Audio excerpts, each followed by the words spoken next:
जय हिंद साथी, स्वागत है आपका अपने यूट्यूब चैनल पर। आशा करता हूँ आप सभी स्वस्थ होंगे और अपने एग्जाम की तैयारी अच्छी तरह से कर रहे होंगे।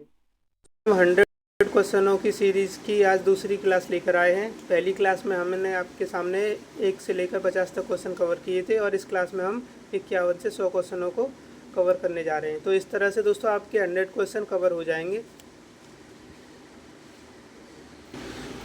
तो दोस्तों आइए, आपके सामने क्वेश्चन है 51वां। राज्य के नीति निर्देशक सिद्धांतों के अनुसार किस आयु तक के बच्चों को निःशुल्क एवं अनिवार्य शिक्षा देने की आशा की जाती है। तो दोस्तों ये आपको बताना है कि जो निःशुल्क शिक्षा दी जाती है वो किस आयु के बच्चों तक दी जाती है। तो दोस्तों निःशुल्क आयु की जो शिक्षा है दोस्तों वह आपके 6 से लेकर 14 वर्ष तक के बच्चों को दी जाती है और ये राज्य के नीति निर्देशक सिद्धांत के अंतर्गत आता है। और इसमें आपका ऑप्शन नंबर ए आपका जो है राइट आंसर हो जाएगा। क्वेश्चन नंबर 52 देखिए दोस्तों, राज्य के नीति निर्देशक सिद्धांतों में से किस अनुच्छेद का संबंध अंतर्राष्ट्रीय शांति और सुरक्षा के संवर्धन से है। तो दोस्तों इसमें आपको बताना है कि अंतर्राष्ट्रीय शांति और सुरक्षा से संबंधित कौन सा अनुच्छेद है आपका। ऑप्शन नंबर ए 48, ऑप्शन नंबर ए अनुच्छेद 51, ऑप्शन नंबर सी अनुच्छेद 52 या ऑप्शन नंबर डी अनुच्छेद 54। तो दोस्तों इसका जो है राइट आंसर है दोस्तों हो जाएगा आपका ऑप्शन नंबर बी अनुच्छेद 51। यह दोस्तों आपकी अंतर्राष्ट्रीय शांति और सुरक्षा से संबंधित है। क्वेश्चन नंबर 53 देख लीजिए दोस्तों, नागरिकों के मूलभूत कर्तव्यों की सिफारिश किस समिति ने की थी। तो दोस्तों इसमें आपको बताना है कि नागरिकों के जो मूलभूत कर्तव्य हैं उनकी सिफारिश किस समिति ने की थी। ऑप्शन नंबर ए राजनारायण समिति, ऑप्शन नंबर बी बलवंत राय मेहता समिति, ऑप्शन नंबर सी पटेल समिति, ऑप्शन नंबर डी स्वर्ण सिंह समिति। तो दोस्तों इस क्वेश्चन में जो आपका राइट आंसर हो जाएगा दोस्तों वो होगा आपका ऑप्शन नंबर डी स्वर्ण सिंह समिति। नेक्स्ट क्वेश्चन की तरफ आते हैं दोस्तों हम। क्वेश्चन नंबर 54 दोस्तों आपके सामने है, भारतीय संविधान में मौलिक कर्तव्यों की सूची निम्नलिखित में से किस भाग के रूप में जोड़ी गई थी। तो दोस्तों ये आपको बताना है मौलिक कर्तव्य की सूची किस भाग में जोड़ी गई थी। ऑप्शन नंबर ए भाग 4 में, ऑप्शन नंबर बी भाग 5 में, ऑप्शन नंबर सी भाग 2 में या फिर ऑप्शन नंबर डी भाग 3 में। तो दोस्तों मौलिक कर्तव्यों की जो सूची है दोस्तों वह आपकी जोड़ी गई थी ऑप्शन नंबर ए 4 भाग में। कौन से भाग में? चौथे भाग में दोस्तों आपके मौलिक कर्तव्यों की सूची जोड़ी गई थी। क्वेश्चन नंबर 55 दोस्तों आपके सामने है, भारत के प्रत्येक नागरिक का कर्तव्य होगा प्राकृतिक पर्यावरण का संरक्षण एवं सुधार। उपरोक्त कथन भारतीय संविधान के किस अनुच्छेद में संदर्भित है। तो दोस्तों इस क्वेश्चन का आपको आंसर बताना है कि ऐसा किस अनुच्छेद के अंतर्गत किया गया था। ऑप्शन नंबर ए अनुच्छेद 21, ऑप्शन नंबर बी अनुच्छेद 48 ए, ऑप्शन नंबर सी अनुच्छेद 51 ए, ऑप्शन नंबर डी अनुच्छेद 56। तो दोस्तों इसमें आपको राइट आंसर कमेंट करना है। तो दोस्तों अब मैं आपका राइट आंसर बता देता हूँ। तो दोस्तों इसका जो राइट आंसर है वह हो जाएगा आपका ऑप्शन नंबर ए अनुच्छेद 21। तो दोस्तों यह क्या है, संदर्भित जो है अनुच्छेद 21 में, लेकिन इसकी जब बात कही जाएगी प्राकृतिक पर्यावरण का संरक्षण एवं सुधार तो दोस्तों यह जो है आपका 48 ए से संबंधित रहेगा। क्वेश्चन नंबर 56 देख लीजिए दोस्तों, भारतीय संविधान के किस अनुच्छेद में भारतीय नागरिकों के मूल कर्तव्य शामिल हैं। तो दोस्तों ये आपको बताना है कि भारतीय नागरिकों के मूल कर्तव्य किस अनुच्छेद में शामिल हैं। अनुच्छेद 50 का में, अनुच्छेद 50 खा में, ऑप्शन नंबर सी अनुच्छेद 51 का में या फिर ऑप्शन नंबर डी अनुच्छेद 51 का में। तो दोस्तों भारतीय नागरिकों के जो मूल कर्तव्य जो शामिल हैं वह हैं दोस्तों आपके ऑप्शन नंबर सी अनुच्छेद 51 के का में। नेक्स्ट क्वेश्चन की तरफ आते हैं दोस्तों, और ये जो सारे क्वेश्चन है दोस्तों ये बेहद ही इंपॉर्टेंट है आपके एग्जाम की दृष्टि से। दोस्तों अगर आप हमारे चैनल पर पहली बार विजिट कर रहे हैं तो चैनल को सब्सक्राइब जरूर करें और हमारी वीडियो को लाइक करें।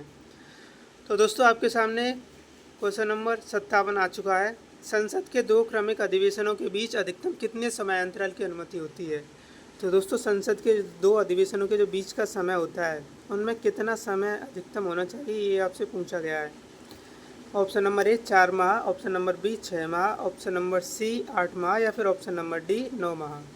तो दोस्तों इसका जो राइट आंसर है दोस्तों वो 2 अधिवेशनों के बीच में अधिकतम समय रहेगा दोस्तों वह आपका 6 महीने का रहेगा। ऑप्शन नंबर बी आपका राइट आंसर है। क्वेश्चन नंबर 58 देख लीजिए दोस्तों, यदि किसी सामान्य विधेयक पर राज्यसभा और लोकसभा के बीच गतिरोध आता है तो उसका समाधान कौन करेगा। ऑप्शन नंबर ए राष्ट्रपति, ऑप्शन नंबर बी मंत्रिपरिषद, ऑप्शन नंबर सी संसद का संयुक्त सत्र या फिर ऑप्शन नंबर डी उच्चतम न्यायालय। तो दोस्तों इसका आपको राइट आंसर कमेंट करना है क्या होगा।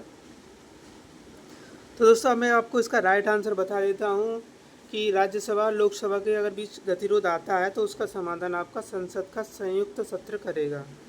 क्वेश्चन नंबर 59 दोस्तों आपके सामने है, एक वर्ष में कम से कम कितनी बार संसद की बैठक होना आवश्यक है। तो दोस्तों ये क्वेश्चन भी आपका बेहद ही इंपॉर्टेंट है। आपको बताना है कि एक साल में संसद की कितनी बार बैठक ज़रूरी है। ऑप्शन नंबर ए 1 बार, ऑप्शन नंबर बी 2 बार, ऑप्शन नंबर सी 3 बार या फिर ऑप्शन नंबर डी 4 बार।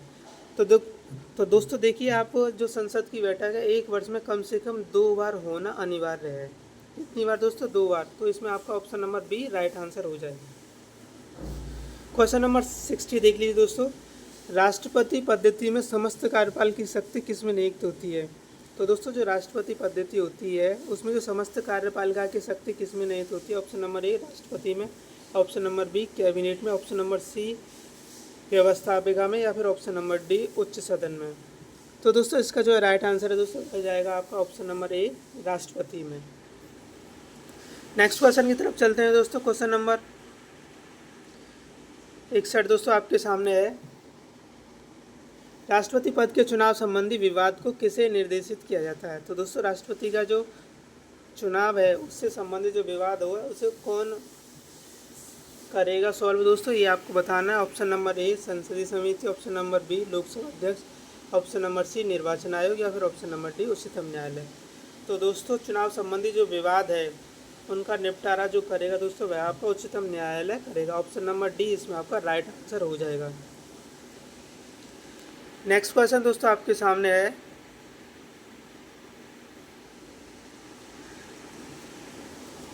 भारत में किसके चुनाव में आनुपातिक प्रतिनिधित्व चुनाव प्रणाली अपनाई गई है।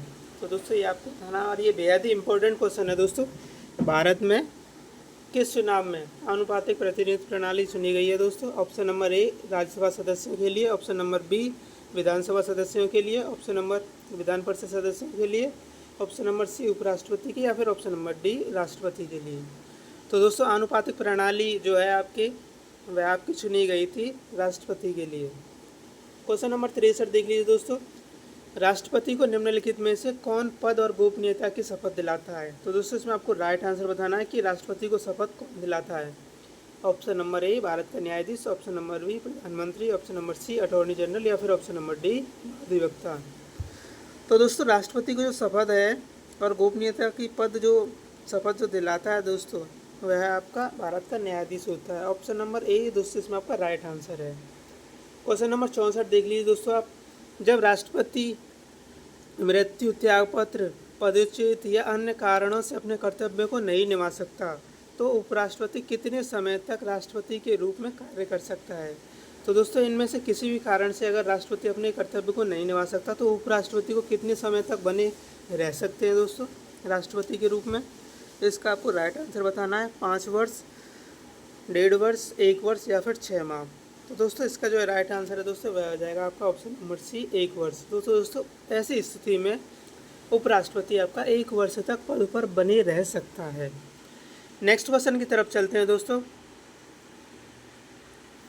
क्वेश्चन नंबर 65 दोस्तों आपके सामने है, भारत के किस राष्ट्रपति की मृत्यु कार्यकाल पूरा करने से पूर्व हो गई थी। तो दोस्तों ऐसे कौन से राष्ट्रपति हैं जिनकी मृत्यु राष्ट्रपति पद की जो कार्यकाल है उससे पूर्व ही खत्म हो गई थी, पूरा नहीं कर पाए थे वो। Option number A doctor Rajendra Prasad, option number B doctor S Radhakrishna, option number C doctor Zakir Hussain या फिर option number D V Giri. तो दोस्तों इसका जो है राइट आंसर है दोस्तों वह हो जाएगा आपका option number C Zakir Hussain. तो दोस्तों जाकिर हुसैन ऐसे राष्ट्रपति थे जिन्होंने अपना कार्यकाल पूरा नहीं कर पाए थे और उनकी मृत्यु हो गई थी। क्वेश्चन नंबर 66 दोस्तों आपके सामने है, राष्ट्रपति द्वारा संसद के दोनों सदनों के लिए कुल कितने सदस्यों को नामित किया जा सकता है। तो दोस्तों राष्ट्रपति द्वारा संसद के दोनों सदनों के लिए कितने सदस्यों को नामित किया जाता है ये आपको बताना है। वह 14 सदस्य हैं, 16 सदस्य हैं, 10 सदस्य या फिर 12 सदस्य हैं। तो दोस्तों राष्ट्रपति द्वारा संसद के दोनों सदनों में कुल 12 सदस्यों को दोस्तों नामित किया जाता है। कितने? 12। देख लीजिए दोस्तों आपको बताना है। तो दोस्तों ज़्यादातर लोगों को क्या है इसमें 12 ही आंसर लगा देंगे, लेकिन आपको ऐसा नहीं करना है। तो दोस्तों मैं आपको बता दूं जो राष्ट्रपति जो है दोनों सदनों में आपका राज्यसभा में 12 करता है और लोकसभा में करता है 2 सदस्यों की नियुक्ति। तो इस तरह से कुल जो सदस्य हैं दोस्तों वह हो जाएंगे आपके 14। तो ऑप्शन नंबर ए दोस्तों इसमें आपका राइट आंसर हो जाएगा। क्वेश्चन नंबर 67 देख लीजिए दोस्तों। विदेशों को भेजे जाने वाले विभिन्न संसदीय प्रतिनिधित्व मंडलों के लिए व्यक्तियों का नामांकन निम्नलिखित में से कौन करता है। तो दोस्तों जो लोग विदेश भेजे जाते हैं विभिन्न संसदीय प्रतिनिधि मंडलों के लिए, ठीक है, तो उन्हें कौन नामांकन कर सकता है दोस्तों, ये आपको बताना है। ऑप्शन नंबर ए लोकसभा अध्यक्ष, ऑप्शन नंबर बी प्रधानमंत्री, ऑप्शन नंबर सी राष्ट्रपति या फिर ऑप्शन नंबर डी राज्यसभा अध्यक्ष। तो दोस्तों ऐसी स्थिति में जो है आपका ऑप्शन नंबर सी राष्ट्रपति जो है नामांकन भेजता है लोगों का। तो दोस्तों राष्ट्रपति जिन्हें भेजेगा, जिनका नाम देगा वही लोग जो है दोस्तों विदेश भेजे जाएंगे। क्वेश्चन नंबर 68 दोस्तों आपके सामने है और इसमें आपको राइट आंसर बताना है क्या हो जाएगा। युद्ध अथवा भारत पर आक्रमण होने की स्थिति में निम्नलिखित में से कौन अंतिम रूप से आक्रमणकारी के विरुद्ध युद्ध की घोषणा कर सकता है। तो दोस्तों ये आपको बताना है। इसमें लास्ट आंसर क्या होगा, राइट आंसर संसद, प्रतिनिधित्व मंडल, मंत्रिमंडल, प्रधानमंत्री या फिर ऑप्शन नंबर डी राष्ट्रपति। तो दोस्तों युद्ध व भारत पर आक्रमण होने की स्थिति में जो अंतिम रूप से आक्रमणकारी के विरुद्ध युद्ध की जो घोषणा करेगा दोस्तों वह करेगा आपका राष्ट्रपति। क्वेश्चन नंबर 69 देख लीजिए दोस्तों। राष्ट्रपति द्वारा अध्यादेश संसद के सत्र शुरू होने के बाद कितने समय तक रखा जाना चाहिए। तो दोस्तों राष्ट्रपति द्वारा जो एक अध्यादेश है वह जो संसद के सत्र शुरू होने के बाद कितने समय तक रखा जा सकता है ये आपको बताना है। तो दोस्तों इसका जो राइट आंसर है दोस्तों वह जाएगा आपको 6 सप्ताह तक। कितने सप्ताह तक दोस्तों, 6 सप्ताह तक। नेक्स्ट क्वेश्चन है दोस्तों 70वां आपके सामने। अध्यादेश जारी करने का अधिकार राष्ट्रपति का कौन सा अधिकार है। तो दोस्तों अगर राष्ट्रपति अध्यादेश जारी करता है तो यह उनका कौन सा अधिकार है, विधायी अधिकार है, प्रशासनिक अधिकार है या फिर न्यायिक या फिर वैयक्तिक। तो दोस्तों इसका जो है राइट आंसर है दोस्तों वह हो जाएगा आपका विधायी अधिकार यानी कानूनी अधिकार है दोस्तों। नेक्स्ट क्वेश्चन की तरफ चलते हैं दोस्तों। क्वेश्चन नंबर 71 आपके सामने है। श्रीमती प्रतिभा पाटिल भारतीय गणतंत्र के राष्ट्रपति के रूप में क्रम क्या है। तो दोस्तों श्रीमती प्रतिभा पाटिल का जो है वो कौन से नंबर की राष्ट्रपति बनी थी ये आपको आंसर करना है। 10वें नंबर की, 11वें, 12वें या फिर 13वें। तो दोस्तों इसका जो राइट आंसर है दोस्तों वह हो जाएगा आपका ऑप्शन नंबर सी, 12वें नंबर की राष्ट्रपति थी दोस्तों। क्वेश्चन नंबर 72 दोस्तों आपके सामने है। निम्नलिखित में से किसी भौगोलिक क्षेत्र को अनुसूचित क्षेत्र घोषित करने का संवैधानिक अधिकार किसको है। तो दोस्तों कोई भी भौगोलिक क्षेत्र है उसे अनुसूचित क्षेत्र घोषित करने का जो संवैधानिक अधिकार है वह किसको प्राप्त है ये आपको बताना है। ऑप्शन नंबर ए राज्यपाल को, ऑप्शन नंबर बी मुख्यमंत्री को, ऑप्शन नंबर सी प्रधानमंत्री को या फिर ऑप्शन नंबर डी राष्ट्रपति को। तो दोस्तों अनुसूचित क्षेत्र घोषित करने का जो संवैधानिक अधिकार है दोस्तों वह आपके राष्ट्रपति को है। ऑप्शन नंबर डी इसमें दोस्तों आपको राइट आंसर है। क्वेश्चन नंबर 73 दोस्तों आपके सामने है। भारत के राष्ट्रपति निर्वाचित होने की न्यूनतम आयु क्या होती है। तो दोस्तों ये बड़े नॉर्मल क्वेश्चन है, इसमें आपका option number C right answer हो जाएगा 35 वर्ष। नेक्स्ट क्वेश्चन दोस्तों आपके सामने है। भारत में राष्ट्रपति राज्यसभा के कितने सदस्यों को मनोनीत कर सकता है। तो दोस्तों जैसा कि मैंने इससे पहले बता चुका हूँ कि राज्यसभा में वह 12 सदस्य मनोनीत करते हैं और लोकसभा में आपके 2 सदस्यों को मनोनीत करते हैं। तो दोस्तों इसमें जो है आपका राइट आंसर है दोस्तों हो जाएगा option number C. Question number 75 देख लीजिए दोस्तों। निम्नलिखित में से कौन भारत के राष्ट्रपति के चुनाव में भाग नहीं लेते। तो दोस्तों इसमें आपको बताना है कि राष्ट्रपति के चुनाव में कौन कौन लोग भाग नहीं लेते। राज्यसभा के सदस्य, लोकसभा के सदस्य, विधानसभा के सदस्य या फिर विधान परिषद के सदस्य। तो दोस्तों राष्ट्रपति के निर्वाचन में दोस्तों राज्यसभा के सदस्य लेते हैं, लोकसभा के लेते हैं और आपके जो है विधानसभा के भी लेते हैं, लेकिन विधान परिषद के सदस्य इसमें भाग नहीं लेते। तो ऑप्शन नंबर डी इसमें दोस्तों आपका राइट आंसर हो जाएगा। 76वां क्वेश्चन दोस्तों आपके सामने है। भारत के उपराष्ट्रपति के निर्वाचन से संबंधित विवाद को कौन तय करते हैं। तो दोस्तों इसमें आपको बताना है कि जो उपराष्ट्रपति के निर्वाचन से संबंधित विवाद है उसे कौन निपटारा करेगा उनका। तो दोस्तों इसमें आपका दोस्तों सर्वोच्च न्यायालय राइट आंसर हो जाएगा। तो दोस्तों चाहे वो राष्ट्रपति हो चाहे उपराष्ट्रपति हो, दोनों के चुनाव से संबंधित अगर कोई मामला है तो दोस्तों उसका निपटारा हमेशा ही सर्वोच्च न्यायालय करेगा। नेक्स्ट क्वेश्चन की तरफ चलते हैं दोस्तों। क्वेश्चन नंबर 77 दोस्तों आपके सामने है। भारत के उपराष्ट्रपति को पदच्युत करने का संकल्प निम्नलिखित में से कहाँ से प्रस्तावित किया गया था। तो दोस्तों कहाँ से लिया गया था ये आपको बताना है। केवल लोकसभा में कहाँ प्रस्तावित किया जाता है, ये है दोस्तों, सॉरी दोस्तों, कि कहाँ प्रस्तावित किया था ये आपको बताना है। भारत के उपराष्ट्रपति को पदच्युत करने का संकल्प, पहला केवल लोकसभा में, ऑप्शन नंबर बी संसद के किसी भी सदन में, ऑप्शन नंबर सी संसद की संयुक्त बैठक में, या फिर ऑप्शन नंबर डी केवल राज्यसभा में। तो दोस्तों उसका जो प्रस्ताव है दोस्तों उपराष्ट्रपति के पद का, वह दोस्तों आपका जो है आपको बताना है। इसमें राइट आंसर क्या हो जाएगा। तो दोस्तों जैसा कि आपको पता है कि जो भारत का उपराष्ट्रपति होता है वह राज्यसभा का सभापति होता है, ठीक है दोस्तों। तो इसमें आपको बताना है कि उनके पद को जो है जो पदच्युत करने का संकल्प कहाँ प्रस्तावित किया गया। तो दोस्तों वह भी आपका केवल और केवल राज्यसभा में ही किया जाएगा। तो दोस्तों इसका आपका option number D right answer होगा। क्वेश्चन नंबर 78 देखिए दोस्तों, किसने 2 पूर्ण अवधियों के लिए भारत के उपराष्ट्रपति का पद संभाला है। तो दोस्तों ऐसे कौन से हैं जिन्होंने भारत के उपराष्ट्रपति की पद को संभाला था 2 पूर्ण अवधि के लिए। Option number A doctor S Radhakrishnan, option number B V Giri, option number C B Jatti, या फिर option number D M Hidayatullah. तो दोस्तों इसका जो राइट आंसर है वो हो जाएगा option number A doctor S Radhakrishnan. इन्होंने दोस्तों पूर्ण अवधि के लिए भारत के 2 बार उपराष्ट्रपति का पद संभाला। क्वेश्चन नंबर 79 दोस्तों आपके सामने है, अपनी पदावधि समाप्त होने से पूर्व उपराष्ट्रपति को उससे पद से हटाने का अधिकार किसे है। राज्यसभा को, लोकसभा को, संसद को, या फिर उच्चतम न्यायालय को। तो दोस्तों उपराष्ट्रपति को अपने पद से हटाने का जो अधिकार है दोस्तों वह आपके संसद को है। नेक्स्ट क्वेश्चन की तरफ चलते हैं दोस्तों। क्वेश्चन नंबर 80 आपके सामने है,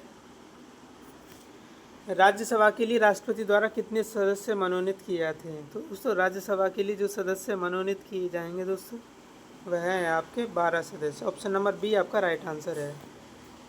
क्वेश्चन नंबर 81 दोस्तों आपके सामने है, निम्नलिखित में से किस संघ शासित क्षेत्र का राज्यसभा में प्रतिनिधित्व है। तो दोस्तों ऐसा कौन सा संघ शासित क्षेत्र है जिनका प्रतिनिधित्व राज्यसभा में वो कर सकते हैं। ऑप्शन नंबर ए दिल्ली व Puducherry, option number B Lakshadweep व Chandigarh, option number C Damandeep व दादरा नगर हवेली, या फिर ऑप्शन नंबर डी इनमें से कोई नहीं। तो दोस्तों इसका जो है राइट आंसर है दोस्तों वह जाएगा दिल्ली व पुडुचेरी। तो दोस्तों दिल्ली और पुडुचेरी के जो सदस्य हैं वह दोस्तों संघ शासित क्षेत्र राज्यसभा में प्रतिनिधित्व अपना दे सकते हैं। बाकी ये इन तीनों में से जो कोई भी नहीं होगा आंसर। क्वेश्चन नंबर 82 दोस्तों आपके सामने है, निम्नलिखित में से किसकी अध्यक्षता असदस्य द्वारा की जाती है। तो दोस्तों ऐसा कौन सा सदस्य है जिसकी अध्यक्षता जो सदस्य ना होते हुए भी उनको अध्यक्ष बनाया जाता है, ऐसा कौन है दोस्तों। Option number A Lok Sabha, option number B Rajya Sabha, option number C Vidhan Sabha, या फिर option number D Vidhan Parishad. तो दोस्तों आपको बताइए, क्वेश्चन को एक बार और पढ़ लीजिए आप, निम्नलिखित में से किसकी अध्यक्षता असदस्य द्वारा की जाती है। तो दोस्तों इसका जो राइट आंसर है वो हो जाएगा आपका option number B Rajya Sabha. Next question दोस्तों आपके सामने आ रहा है, क्वेश्चन नंबर 83 देख लीजिए दोस्तों आप।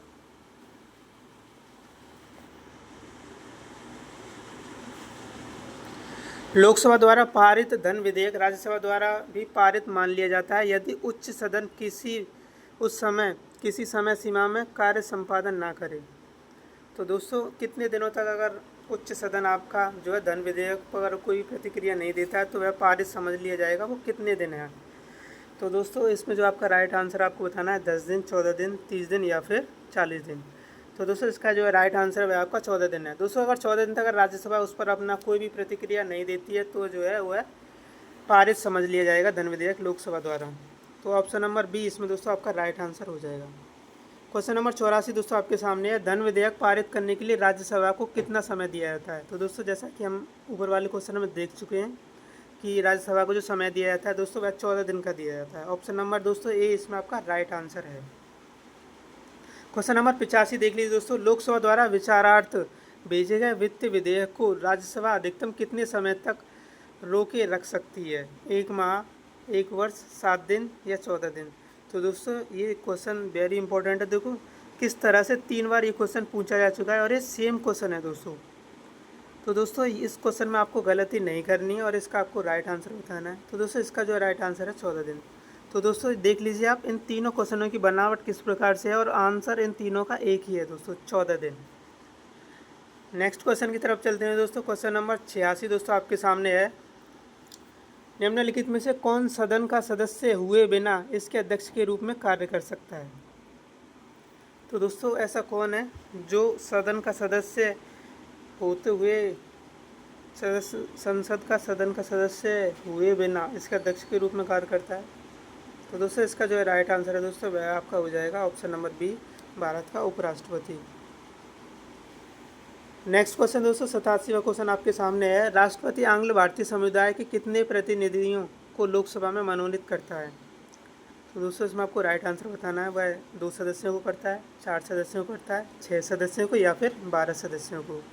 तो दोस्तों राष्ट्रपति आंग्ल भारतीय समुदाय के जो हैं वह लोकसभा में केवल आपके 2 सदस्यों को मनोनीत करते हैं। कितने सदस्यों को? 2 सदस्यों को। ऑप्शन नंबर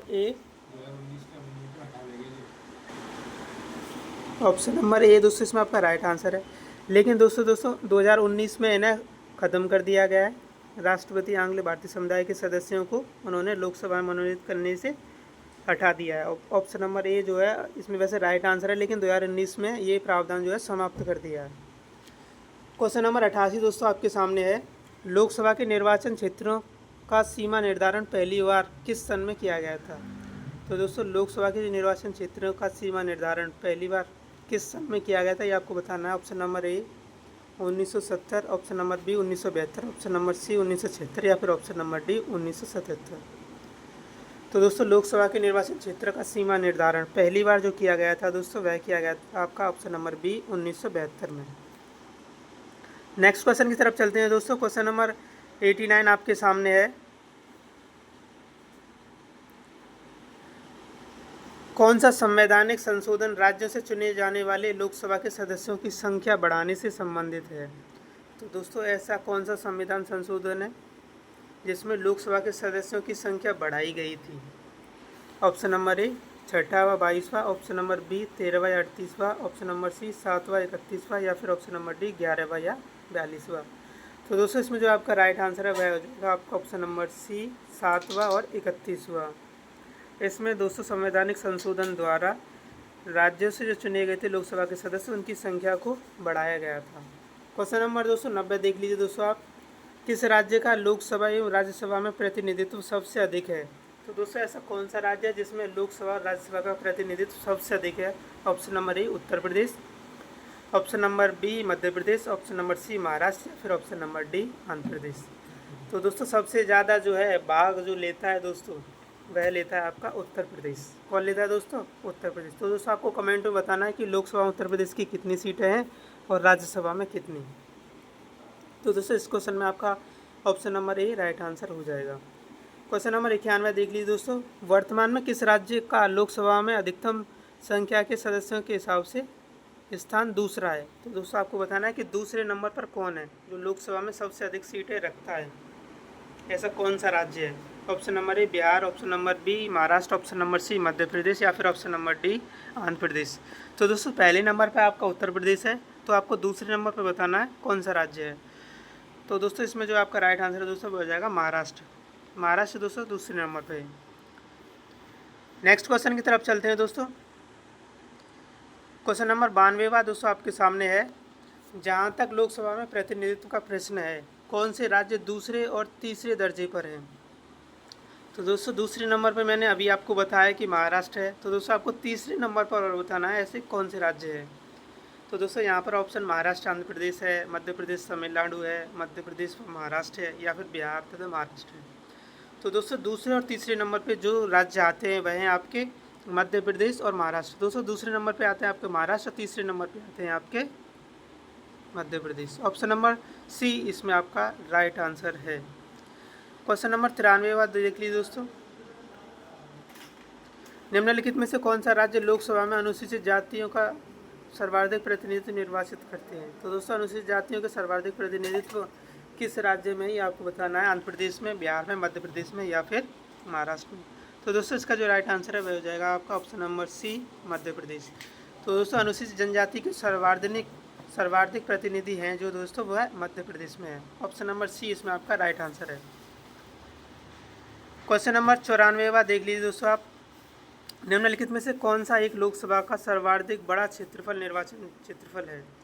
तो दोस्तों इसमें आपको बताना है कि सर्वाधिक बड़ा निर्वाचन क्षेत्र कौन सा है लोकसभा का। Option number A Kangra, option number B Ladakh, option number C Kutch या फिर ऑप्शन नंबर डी भीलवाड़ा। तो दोस्तों इसमें जो आपका राइट आंसर है वो हो जाएगा लद्दाख। क्वेश्चन नंबर 95वां देख लीजिए दोस्तों। लोकसभा के लिए वर्तमान में निर्वाचित सदस्य किए जाने वाले सदस्यों की अधिकतम संख्या कितनी है। तो दोस्तों वर्तमान में आपको बताना है कि लोकसभा में अधिकतम कितने सदस्य हैं। Option number A 250, option number B 140, option number C 543 या फिर ऑप्शन नंबर डी 550। तो दोस्तों इसका जो राइट आंसर है वो हो जाएगा option number C 543। Question number 96 दोस्तों आपके सामने है। निम्नलिखित लोकसभाओं में से किसने 5 वर्षों से अधिक की अवधि तक कार्य किया है। तो दोस्तों ऐसी कौन सी लोकसभा थी जिसने 5 वर्ष से अधिक समय की अवधि पार करी थी, ये आपको बताना है। ऑप्शन नंबर ए चौथी लोकसभा, ऑप्शन नंबर बी 5वीं लोकसभा, ऑप्शन नंबर सी 6ठी लोकसभा या फिर ऑप्शन नंबर डी 8वीं लोकसभा। तो दोस्तों इसमें जो है आपका राइट आंसर है दोस्तों वो हो जाएगा ऑप्शन नंबर बी 5वीं लोकसभा। इसने दोस्तों 5 वर्षों से अधिक की अवधि तक कार्य किया था। नेक्स्ट क्वेश्चन दोस्तों आपके सामने है। भारत के प्रधानमंत्री पद के उम्मीदवार की कम से कम कितनी उम्र होनी चाहिए। तो दोस्तों ये वेरी इजी क्वेश्चन है। तो दोस्तों राष्ट्रपति की जो है आपकी 35 वर्ष होनी चाहिए और प्रधानमंत्री की जो है दोस्तों आपकी 25 वर्ष होनी चाहिए। क्वेश्चन नंबर 98वां दोस्तों आपके सामने है। किस प्रधानमंत्री ने एक बार पद से हटने के पश्चात दोबारा पद संभाला था। तो दोस्तों ऐसे कौन से प्रधानमंत्री हैं जिन्हें एक बार पद से हटाने के बाद दोबारा पद संभाला था। Option number A Jawaharlal Nehru, option number B Lal Bahadur Shastri, option number C Indira Gandhi या फिर option number D Morarji Desai. तो दोस्तों इसमें जो है आपका राइट आंसर है दोस्तों हो जाएगा आपका option number C Indira Gandhi. तो दोस्तों इंदिरा गांधी को एक बार पद से हट गई थी, उन्हें दोबारा पद संभालना पड़ा था। तो यह वह राष्ट्र प्रधानमंत्री है दोस्तों। नेक्स्ट क्वेश्चन की तरफ चलते हैं दोस्तों, और ये हमारी वीडियो के लास्ट क्वेश्चन होने वाले हैं और आशा करता हूँ आपको हमारी वीडियो पसंद आई होगी। अगर वीडियो आपको पसंद आई हो तो लाइक ज़रूर करें और अपने दोस्तों के साथ इसे शेयर ज़रूर करें। तो दोस्तों 99वां क्वेश्चन आपके सामने है। संसदीय शासन प्रणाली में वास्तविक कार्यपालिका शक्ति किसके पास होती है। तो दोस्तों इसमें आपको बताना है कि कार्यपालिका की शक्ति किसके पास होती है। ऑप्शन नंबर ए संसद के पास, ऑप्शन नंबर बी प्रधानमंत्री के पास, ऑप्शन नंबर सी राष्ट्रपति के पास या फिर ऑप्शन नंबर डी नौकरशाही के पास। तो दोस्तों संसदीय शासन प्रणाली में जो कार्यपालिका की जो शक्ति होगी दोस्तों वह केवल प्रधानमंत्री के पास होगी। ऑप्शन नंबर बी इसमें आपका राइट आंसर हो जाएगा। क्वेश्चन नंबर 100 और ये हमारी वीडियो का लास्ट क्वेश्चन है दोस्तों। कोई व्यक्ति संसद के किसी भी सदन का सदस्य हुए बिना केंद्र में कितनी अवधि तक मंत्री रह सकता है। ऑप्शन नंबर ए 3 महीने, ऑप्शन नंबर बी 6 महीने, ऑप्शन नंबर सी 1 वर्ष या फिर ऑप्शन नंबर डी जब तक प्रधानमंत्री चाहें। तो दोस्तों इसमें जो है आपका राइट आंसर है दोस्तों वह हो जाएगा आपका ऑप्शन नंबर बी 6 महीने। तो दोस्तों कोई भी संसद के किसी भी सदन का सदस्य हुए बिना केंद्र में 6 महीने तक की अवधि तक मंत्री बना रह सकता है। उसके बाद उन्हें संसद के सदस्य के लिए निर्वाचित होना ही पड़ेगा। बिना सदस्य हुए बिना वह दोस्तों अपने पद पर नहीं बने रह सकते। तो दोस्तों आशा करता हूँ आपको हमारी वीडियो पसंद आई होगी। पसंद आई हो तो दोस्तों वीडियो को लाइक करें। चैनल पर पहली बार विजिट कर रहे हैं तो चैनल को सब्सक्राइब जरूर करें। तो दोस्तों अपनी वीडियो को मैं यहीं विराम देता हूँ। जय हिंद, जय भारत, धन्यवाद दोस्तों।